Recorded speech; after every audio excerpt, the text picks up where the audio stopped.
Di sebuah pondok pesantren, pada malam yang tenang, dua santri sedang duduk di serambi masjid setelah shalat Isya.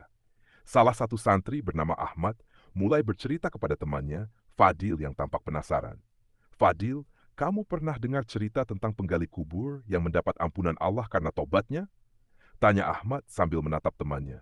Belum, cerita apa itu? Kayaknya menarik, jawab Fadil sambil duduk lebih dekat. Ahmad menghela napas lalu berkata, ceritanya begini. Pada masa Rasulullah SAW, ada seorang pemuda di Madinah yang bekerja sebagai penggali kubur.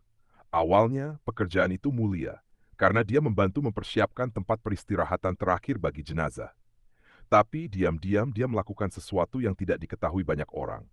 Ternyata dia sering mencuri barang-barang berharga yang dikuburkan bersama jenazah, bahkan kain kafannya. Fadil mengernyitkan dahi. Astagfirullah, kok bisa begitu? Apa dia nggak takut dosa? Awalnya mungkin dia merasa biasa saja, Fadil. Hati yang terbiasa dengan dosa seringkali tidak peka. Tapi tunggu, ceritanya belum selesai, jawab Ahmad sambil tersenyum tipis. Jadi, suatu hari ada kabar duka. Seorang wanita dari kaum Ansar yang sangat cantik dan syalihah meninggal dunia. Wanita ini terkenal karena kecantikannya hingga banyak pria tergila-gila padanya, meskipun dia sangat menjaga kehormatannya. Setelah jenazahnya dimakamkan, pemuda itu mulai berencana melakukan aksinya lagi. Dia mau mencuri kain kafan wanita itu juga. Potong Fadil dengan penasaran. Ahmad mengangguk. Betul, Fadil. Malam itu dia datang ke makam wanita tersebut. Saat suasana sudah sepi, dia menggali kuburan itu dengan hati-hati. Begitu dia menemukan jenazah, dia membuka kain kafannya.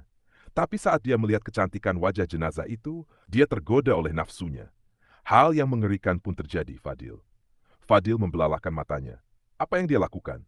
Ahmad menatap temannya dengan serius. Dia melakukan perbuatan yang sangat keji. Dia menodai jenazah wanita itu.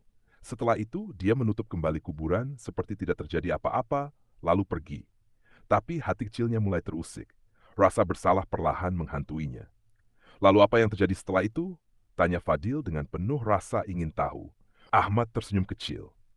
Tunggu dulu, nanti aku lanjutkan di part berikutnya. Tapi yang jelas, ini baru awal dari perjalanan penuh penyesalan si pemuda itu.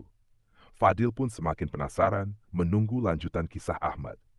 Lanjutkan ke part 2 jika ingin tahu lebih banyak. Setelah menunggu sejenak, Fadil tak sabar dan bertanya, Ahmad, terus bagaimana lanjutan ceritanya? Apa yang terjadi setelah pemuda itu pergi dari makam? Ahmad menghela napas panjang, lalu melanjutkan ceritanya. Setelah kejadian itu, pemuda itu mulai merasa gelisah. Setiap malam, wajah jenazah wanita itu terus terbayang di pikirannya. Rasa bersalah terus menghantuinya. Bahkan dia merasa tidak layak hidup lagi. Hatinya dipenuhi ketakutan. Apalagi dia tahu bahwa perbuatannya adalah dosa besar yang sangat berat di mata Allah. Fadil terdiam, merenungkan setiap kata yang disampaikan Ahmad. Jadi dia merasa tidak ada harapan untuk dirinya lagi, kan? Betul, jawab Ahmad. Suatu malam, saat pemuda itu sedang tidur, dia bermimpi.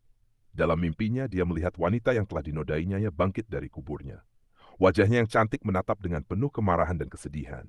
Wanita itu berkata dengan suara yang menggetarkan, celaka engkau, wahai pemuda. Apakah engkau tidak merasa malu kepada Allah? Engkau telah menodai tubuhku, bahkan setelah aku meninggal. Ingatlah, engkau akan dimintai pertanggungjawaban atas perbuatanmu ini di hari kiamat. Fadil terkejut. Subhanallah, mimpi yang sangat menakutkan. Jadi itu semakin membuat dia merasa berdosa, ya? Betul, Fadil.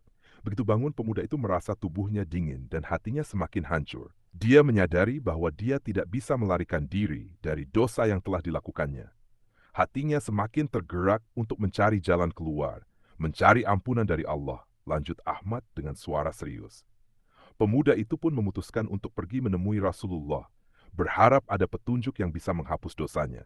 Sesampainya di masjid, dia bertemu dengan Umar bin Khattab RA, yang saat itu sedang duduk bersama beberapa sahabat lainnya. Fadil mencatat setiap kata yang diucapkan Ahmad. Lalu, apa yang dikatakan Umar kepada pemuda itu? Umar, yang terkenal dengan sikap tegasnya, langsung berkata kepada pemuda itu, jika kamu berzina dan sudah menikah, maka hukuman bagi kamu adalah dirajam sampai mati. Pemuda itu ketakutan, Fadil, tapi dia merasa bahwa dia harus menghadap Rasulullah dan mengungkapkan semua dosanya. Jadi dia mengakui semuanya di hadapan Rasulullah tanya Fadil dengan penuh perhatian. Ya, dia akhirnya mengakui segala perbuatannya, bahkan dosa terbesarnya yang lebih buruk daripada zina, yakni menodai jenazah wanita itu.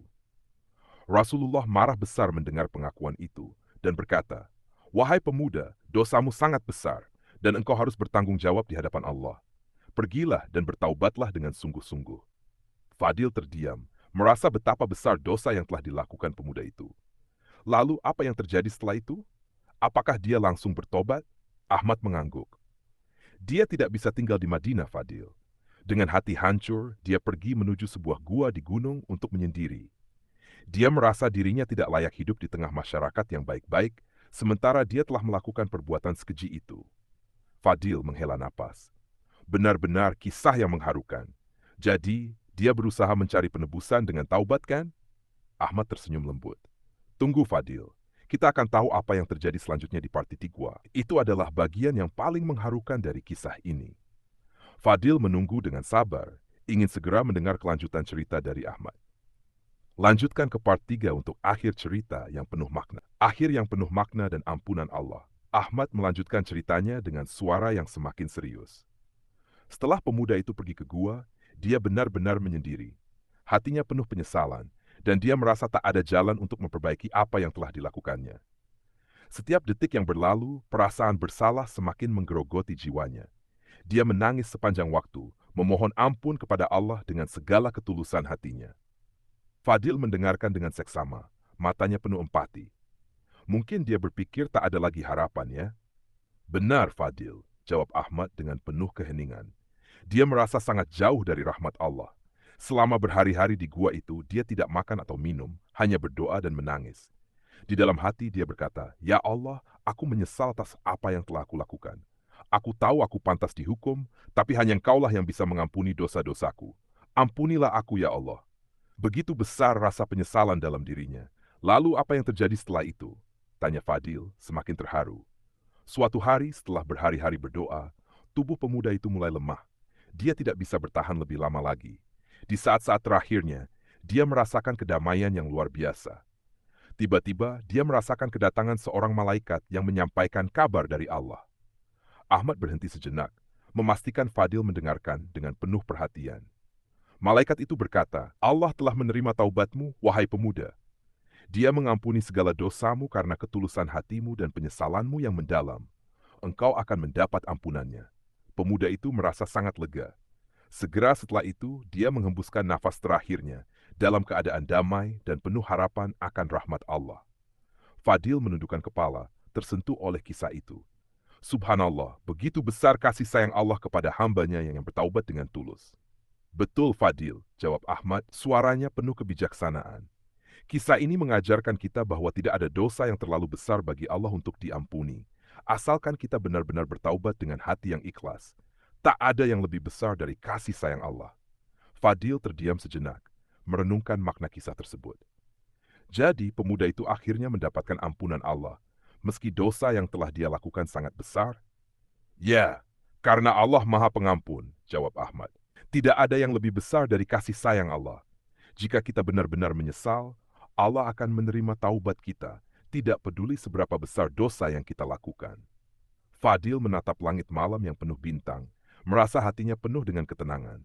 Kisah ini mengajarkan kita pentingnya bertaubat sebelum terlambat.